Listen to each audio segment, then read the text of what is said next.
오늘은 사도행전 제8장의 말씀을 가지고 함께 은혜를 나누겠습니다. 사도행전 8장은 제가 네 파트 정도로 나눴습니다. 1장 1절부터 3절까지 예루살렘 교회, 핍박받는 예루살렘 교회에 관한 얘기를 나누겠고, 두 번째로서는 4절부터 13절로 그 흩어진 사람들 중에 빌립 집사의 사마리아 전도에 관한 말씀과 또 14절부터 25절까지는 그 소식을 들은 사도들이 사마리아에 와서 성령 사역을 한 내용과, 네 번째로는 26절부터 40절까지 그 사마리아에 이렇게 전도 사역으로 교회를 세웠지만은 하나님께서는 그 빌립 집사를 에티오피아 내시에게 전도한 사역을 이렇게 네 가지 사역을 나눠서 함께 말씀을 전하도록 하겠습니다.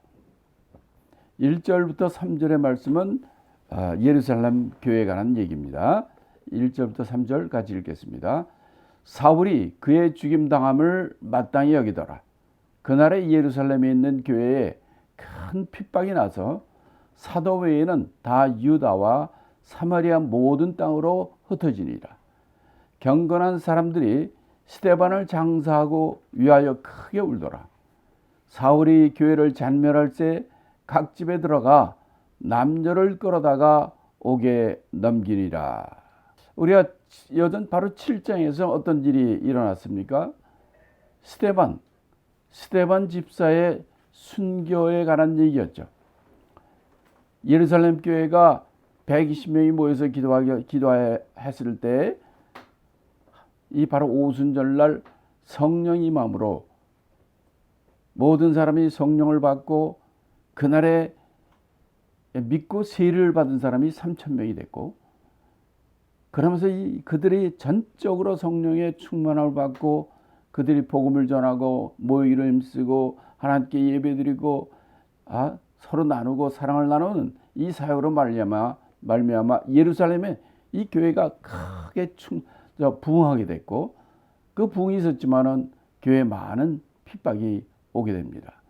그 사도들이 몇 번에 걸쳐서 가서 감옥소에 잡혔다, 또 하나님께서 풀어주기도 하고 그들한테 매를 맞기도 하고 예수 이름을 전하지 말라는 많은 핍박이 있었지만은 그들은 그 교회가 끊임없이 하나님께서 부흥시켜 주시고, 놀라울 아마 창세 이후로 이 예루살렘 교회처럼 부흥하는 교회는 별로 없을 거라고 생각이 됩니다.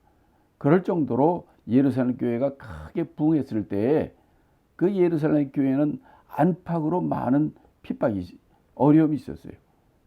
바깥으로는 유대인들의 그 끊임없는 핍박과 공격이 있었습니다. 내면적으로는 아나니아와 삽비라처럼 성령을 속이고 사도들을 속이는 일로 말미암아 그들이 죽임을 당하는, 또 내적으로는 헬라파, 유다파, 헬라파 둘로 나눠져가 히브리파, 헬라파 나눠져가지고 구제에 불평하고 내적으로 문제가 생기는 그런 일이 벌어지기도 했죠. 그러나 그럼에도 불구하고 이 예루살렘 교회는 성령 충만히, 또 사랑이 충만하고 믿음 충만하고 기도 열심히 하고 복음을 잘 열심히 전하는, 사랑을 나누고 네 것 내 것 가리지 않는 이런 성령 충만한 교회였던 것입니다.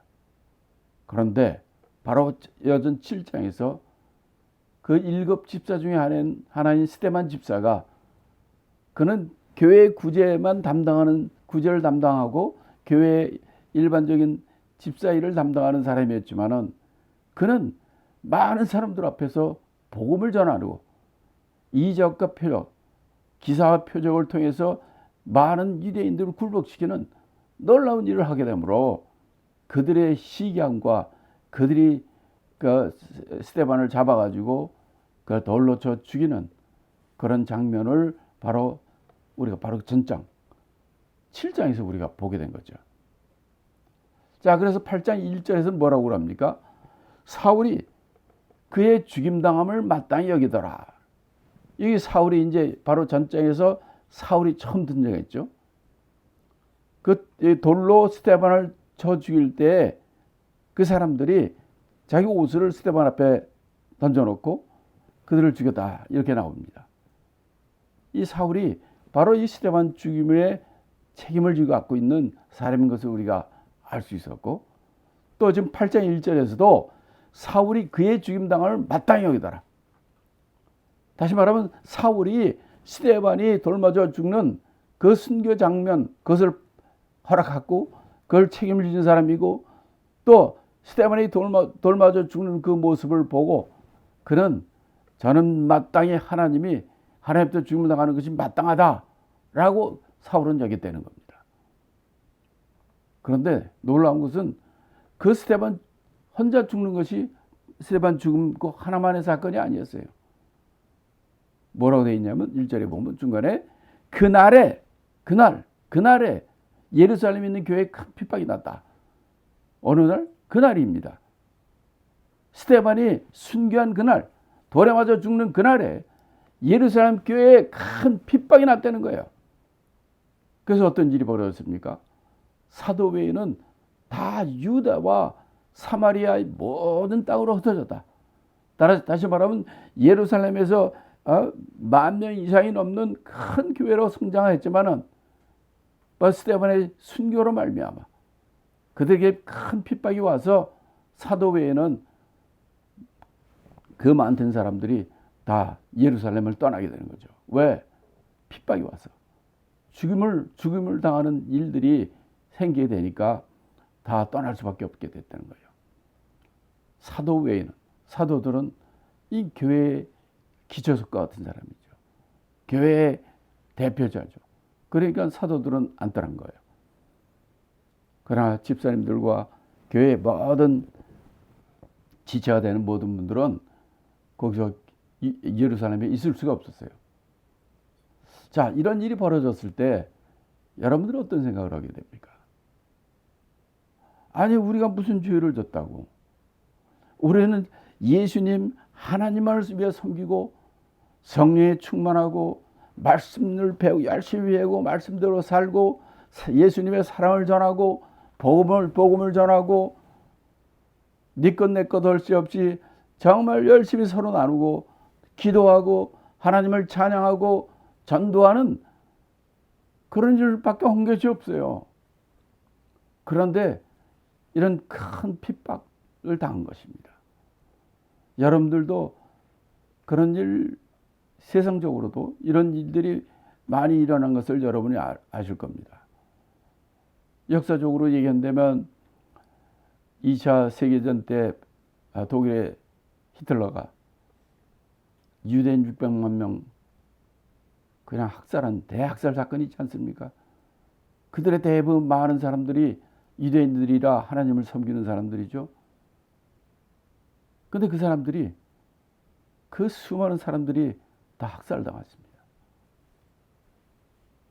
아마 그때 그 사람들이 가장 많이 외쳤던 것이 하나님, 나에게 왜 이런 일, 우리에게 왜 이런 일이 일어납니까? 하나님은 누구십니까? 아마 많이 외쳤을 거예요. 왜 이렇게 우리에게 이런 고난이 옵니까? 왜 우리에게 이런 핍박을 주십니까?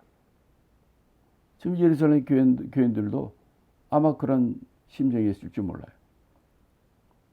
그들이 한 거라는 것은 매일같이 모이기를 힘쓰고 사도를 통해서 하나님의 말씀을 배우고 늘 기도에 힘쓰고 모이기를 힘쓰고 내 것 할 것 없이 어려운 사람 도와주고 때로 어떤지 뭐든지 복음을 전하고 기도하고 같이 나누고 찬양하고 오직 예수님과 하나님을 전하는 그런 사람들이었단 말이에요. 그런데 우리가 도대체 우리에게 왜 이런 그 핍박이 오십니까?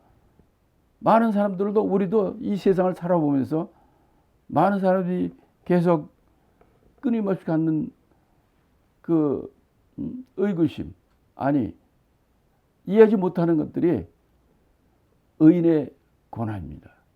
의인의 핍박이에요. 도대체 이 세상에 그 수많은 나쁜 사람들이 있는데 왜 하나님을 사랑하고 하나님을 섬기는 왜 저들에게 이런 고난을 주십니까? 왜 이 사람 왜 핍박을 받아야 됩니까? 하나님 살아계시고 하나님 우리를 사랑한다면 왜 이런 일이 일어납니까? 이런 고민들, 이런 의문을 가진 분들이 아마 많이 있을 거예요. 여러분들 중에서도. 여기는 사도, 나중에 사도 바울이 됐지만요. 사울이 그걸 보고 저런 사람들은, 저런 놈들은 다 마땅히 죽는 게 마땅하다. 라고 여겼고, 예루살렘에 있는 이 많은 성도들과 교인들은 다 그것을 두려워하고 핍박 때문에 다 예루살렘 사랑이고 모이를 힘쓰고 항상 그들이 함께 기도했던 사랑하는 예루살렘을 떠날 수밖에 없었던 거예요. 그러면서 그들은 항상 그 마음속에 그게 있을 겁니다. 아니 왜 우리에게 이런 핍박을 주십니까? 근데 우리 이걸 아셔야 되죠. 하나님은 언제나 그 이유가 있습니다. 단지 우리는 그 하나님의 뜻, 하나님의 계획, 하나님의 전체의 그림을 알지 못하는 거예요. 우리가 이해를 못하는 거지 하나님이 잘못하는 것은 아닙니다. 지금 8장을 통해서는 그 하나님의 왜 이들에게 핍박을 주고 왜 이들에게 핍박을 당하는 것을 허락하시고 그 사랑하는 예루살렘 떠나가지고 온 유대와 사마리아 땅으로 모든 땅으로 흩어져야만 하는 지금 그 이유를 그들이 잘 알지 못하지만 8장에서는 그 이유를 나중에 알려줍니다. 또 2절에서는 뭐라고 그러냐면 2절에서는 경건한 사람들이 스데반을 장사하고 위하여 크게 울었다 그랬어요. 많은 사람들이 다 떠나지만 여기서는 경건한 사람이라고 나옵니다. 이 경건한 사람이 사도행전에 두 번째 나오는데 첫 번째 나온 거는 사도행전 2장에 보면 그들이 이 오순절이 닥쳤을 때 온 예루살렘이 소동케 하는 일이 일어났습니다. 왜? 그들이 방언으로 그들이 기도하고 하나님을 높였기 때문에 그것을 봤을 때 모든 사람들이 온 이스라엘에 소동이 일어나가지고 15개 지역에서부터 온 오순절 때문에 왔던 많은 사람들이 전부 몰려왔던 거예요. 이때 그들의 반응이 두 가지였어요. 하나는 저 사람들이 다 술 취해서 저렇게 난동을 부리는구나 라고 봤던 사람과 또 경건한 사람들은 그들이 하는 걸 보고 저들이 하나님을 높인다고 들었어요. 이때 경건한 사람입니다. 이렇게 핍박을 받고 교회가 핍박을 받고 스데반이 죽는 이 사건을 통해서 경건한 사람들은 어떻게 했느냐? 스데반을 장사하고 위하여 크게 울었다 이렇게 되어 있어요. 자, 돌에 맞아 하나님 신성 모독한 그 죄로 돌에 맞아 스데반은 죽었습니다. 그런 스데반을 장사해야 돼요. 얼마나 이 교회를 미워하는 사람들, 스데반이 하나님을 모독했다고 생각하는 그런 사람들이 많은 학대와 눈총이 있었음에도 불구하고 경건한 사람들은 그 스데반을 정말 하나 앞에 장사하듯이 지내고 위하여 크게 울었다 그랬어요. 자, 크게 울었다. 여러분들 이런 어려운 일을 당하게 되면 아마 가까운 사람들은 크게 울 겁니다. 왜 그렇습니까? 이 사람이 이 땅에서 이렇게 좋은 사람이 이렇게 억울하게 아니 이렇게 무참하게 이 세상을 떠나게 될 그를 보고 이 사람들은 크게 울었을 거예요. 크게 울었다고 그랬어요. 경건한 사람이라도 아직 하나님의 뜻을 모르죠. 단지 스데반과 같이 이렇게 훌륭한 사람이 왜 이렇게 하나님을 사랑하는 사람이 하나님을 못 얻겠다는 죄로 돌에 맞아 죽는 일이 벌어진 거예요. 이들은 아마 크게 울면서 하나님 어찌하여 이럴 수가 있습니까? 스데반을 장사하면서 그렇게 크게 울었다. 이렇게 얘기를 합니다.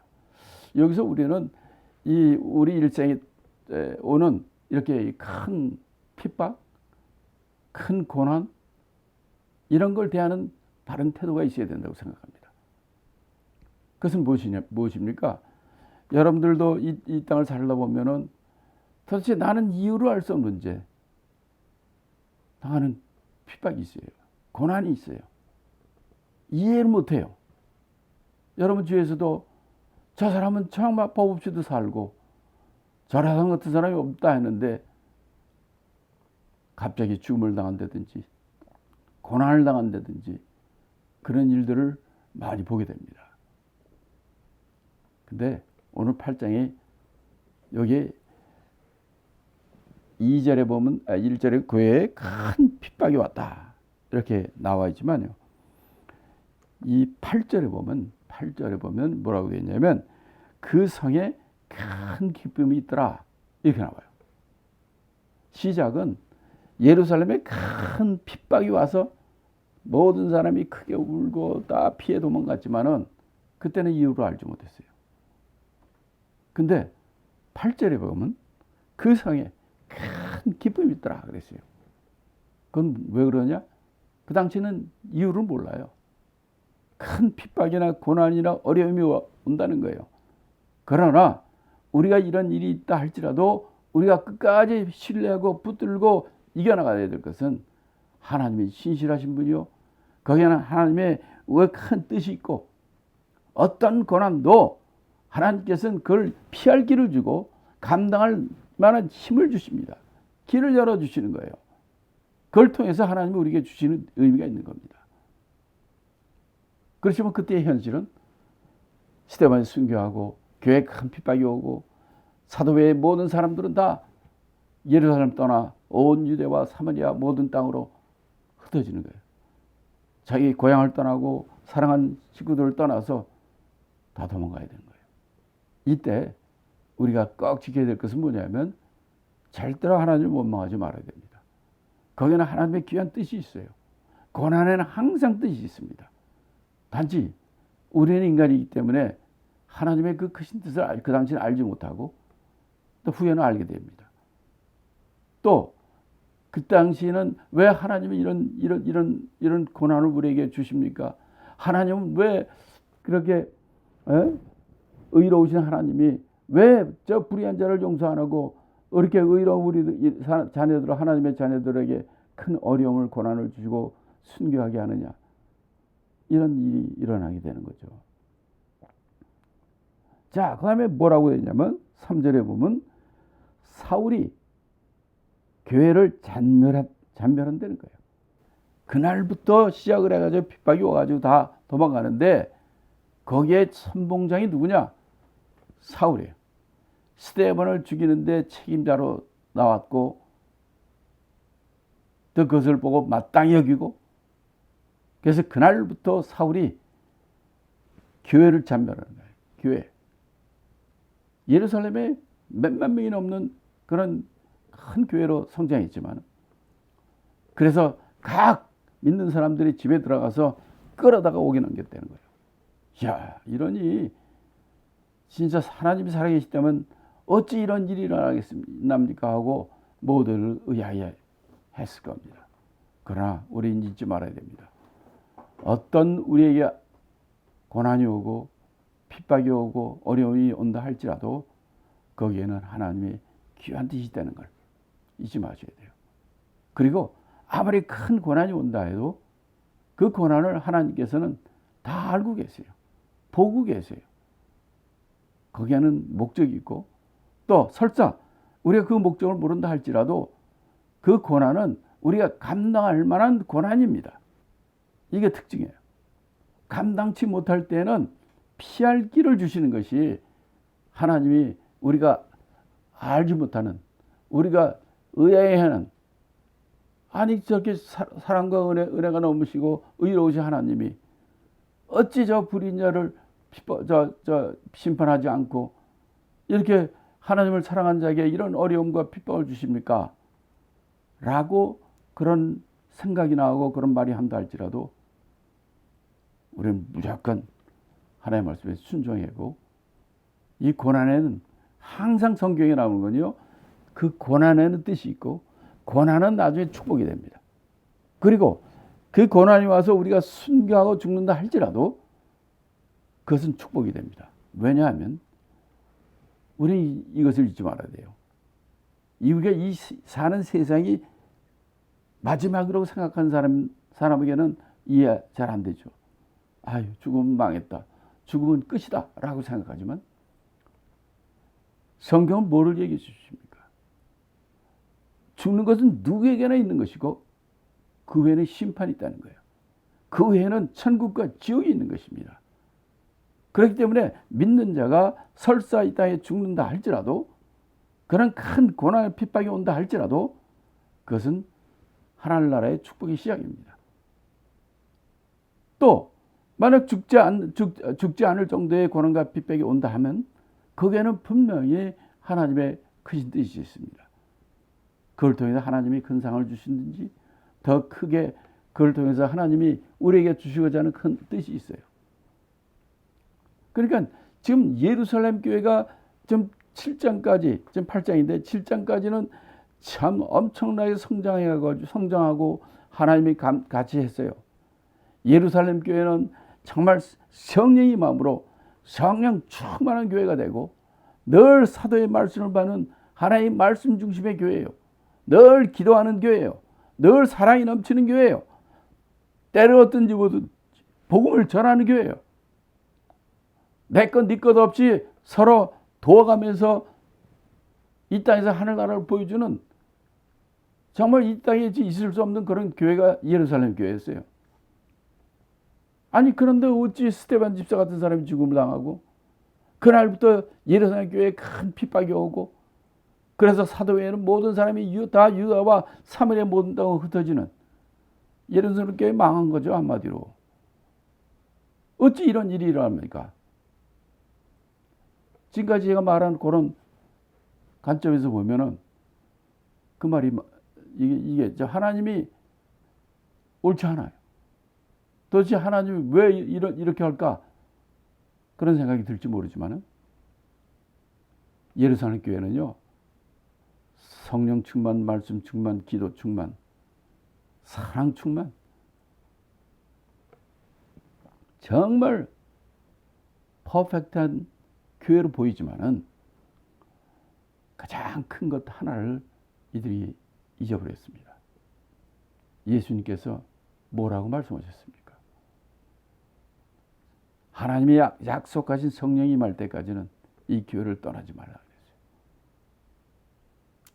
그러나 성령이 임하면 너희가 다 권능을 얻고 그래서 예루살렘과 온 유대와 사마리아와 땅끝까지 다 증인이 되리라 라고 하면서 떠나신 거예요. 그래서 그들이 기도했습니다. 그래서 거기에 그들에게 성령이 임했습니다. 성령의 충만함을 받으며 그들은 이 말씀의 생활과 사랑, 기도 충만한 이런 생활을 했어요. 단 한 가지를 잊어버린 거예요. 무엇입니까? 성령이 임하면 네가 권능을 갖고 그래서 예루살렘뿐만 아니라 온 유대와 사마리아 땅끝까지 이르러 내 증인이 되라. 이게 결론이에요. 다른 건 다 최고로 잘했어요. 한 가지. 그들은 예루살렘에만 있던 것이 잘못이었어요. 사도행전 1장 8절에서 예수님 뭐라 했습니까? 너희가 성령이 임하면 권능을 얻고 너희가 예루살렘과 온 유대와 사마리아 땅끝까지 나가서 증인이 되라고 그랬는데 이들은 다 예루살렘에만 있었어요. 몇만 명이 될 정도로 예루살렘 교회가 온 예루살렘이 절반 가까이가 예수 믿는 사람이 될 정도로 커졌지만은 예루살렘에서만 한 거예요. 온 유대와 사마리아 땅끝까지 나가라는 하나님의 말씀, 지상명령을 그들은 잊어버린 거예요. 하나님이 나가라고 했는데도 이들이 안 나가고 서로들만 예루살렘에서만 있으니 어떻게 하겠습니까? 하나님 매를 드신 거예요. 유대인을 통해서 핍박이 오게 한 거예요. 스데반이 제일 처음 죽게 된 거예요. 우리가 일반적으로 생각하면 지금 이 사도행전 아닙니까? 사도행전이라는 뜻은 무엇입니까? 사도들의 행전 아닙니까? 근데 아주 정확히 얘기하면 이건 사도들의 행전이 아니에요. 예수님의 제자들의 행전이에요. 아니, 교회의 행전이에요. 첫 번째 순교도 사도가의 순교가 아니에요. 집사의 순교예요. 평신도의 순교예요. 그러므로 이 사도행전은 진정한 의미의 사도행전이 아니라 성도행전, 제자행전입니다.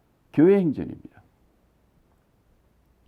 그래서 그들이 이렇게 첫 번째 순교자도 집사가 나오고, 또 오늘 8장에서 뒤에 나오는 이렇게 핍박이 나와서 제일 먼저 그들이 나가서 일하는 자가 누구냐면 빌립 집사예요.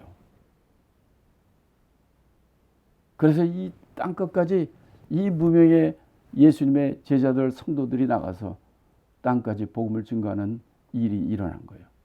다시 말하면 이렇게 큰 핍박을 당했는데 그 당시에는 그것을 이유로 알지 못했지만 성경은 이것이 큰 기쁨이 오게 됐고, 이것은 다시 말하면 이 성령이 임하면 땅끝까지, 온 유대와 사마리아 땅까지 가라고 그러는 그 일을 성취하게 하기 위해서 그들이 안 가니까 거기다 사자를 푸는 거예요. 미친 개를 풀어놓은 거예요. 그러니까 다 떠나죠. 다 떠나니까 그들이 가서 뭘 합니까? 복음을 전하죠. 그런데 그 일을 당할 때는 그 하나님의 뜻을 알지 못했던 것뿐이에요. 그러므로 우리가 이 땅에 살 때 어떤 고난이 온다 할지라도 우리 잊지 마셔야 돼요. 하나님은 신실하시고 하나님은 좋으신 분이에요. 단지 우리가 그것을 이해 못하고 고난이 올 때 우리가 그것을 바르게 알지 못하니까 잘못하면 하나님을 그런 하나님 나 안 믿어 하고 하나님의 불신을 가는 그런 어리석은 그런 자가 하나도 없기를 바랍니다.